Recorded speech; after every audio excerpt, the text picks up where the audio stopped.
आज आपण या व्हिडिओमध्ये पोस्ट ऑफिसच्या खातेदारांसाठी एक अत्यंत महत्त्वाची बातमी देणार आहोत। भारतीय पोस्ट विभागाने आपल्या नियमात बदल केले आहेत। हे नवीन नियम जाणून घेणे पोस्ट ऑफिसच्या खातेदारांसाठी अत्यंत आवश्यक आहे। त्याबद्दलची संपूर्ण माहिती देणार आहोत। तरी आपण हा महत्त्वपूर्ण व्हिडिओ शेवटपर्यंत पहा मित्रांनो। पोस्ट ऑफिसच्या खातेदारांसाठी एक मोठी बातमी आहे। पोस्ट ऑफिसने आपल्या नियमांमध्ये मोठे बदल केले आहेत। जर का तुमचेही पोस्ट ऑफिस मध्ये खाते असेल तर ही बातमी तुमच्यासाठी महत्त्वाची आहे। आता पोस्ट ऑफिसच्या ग्राहकांना बहुतांश सेवांसाठी म्हणजे कामांसाठी पासबुकची आवश्यकता लागणार आहे। आता जेव्हाही तुम्ही पोस्ट ऑफिसच्या शाखेत जाल तेव्हा तुमचे पासबुक सोबत घेऊन जाण्यास विसरू नका। भारतीय टपाल विभागाने 13 जानेवारी रोजी जारी केलेल्या परिपत्रकात असे म्हटले आहे की आता टाइम डिपॉझिट खाते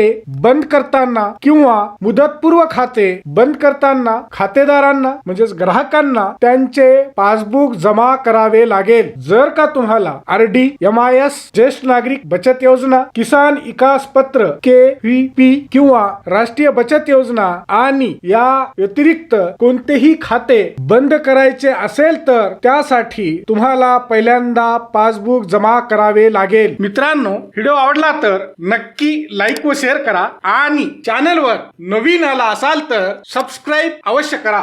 तुमच्या गुंतवणुकीची मॅच्युरिटी पूर्ण झाली आहे आणि तुम्हाला ते पैसे काढून जर का पोस्टाचे खाते बंद करायचे असल्यास तुम्हाला प्रथम पासबुक पोस्ट ऑफिस मध्ये जमा करावे लागणार आहे। हा नवीन नियम आरडी, टीडी, एमआयएस, केव्हीपी आणि एनएससी साठी लागू आहे। सर्व प्रकारच्या पोस्ट ऑफिस मध्ये अगदी शाखा कार्यालयांमध्ये खाते बंद झाल्यावर पासबुक जमा करावे लागेल। पासबुक मध्ये शेवटच्या व्यवहाराचा उल्लेख केल्यानंतर त्यात क्लोजर एंट्री केली जाईल आणि पोस्ट ऑफिसचे कर्मचारी तारखेचा सिक्का मारतील। तुमचे खाते बंद असल्यास पोस्ट ऑफिस मधून खातेधारकाला पोच पावती अहवाल दिला जाईल। ही पोच पावती तुमचे पोस्ट खाते कायमचे बंद केले असल्याची हमी असेल। पोस्टाच्या खातेदारांसाठी दुसरी एक महत्त्वाची अपडेट याशिवाय आणखीन एक महत्त्वाचा बदल करण्यात आला आहे। जर का तुम्ही तुमच्या पोस्ट खात्यात तुमचे पॅन कार्ड आणि मोबाईल नंबर अपडेट केला नसेल तर तुमच्या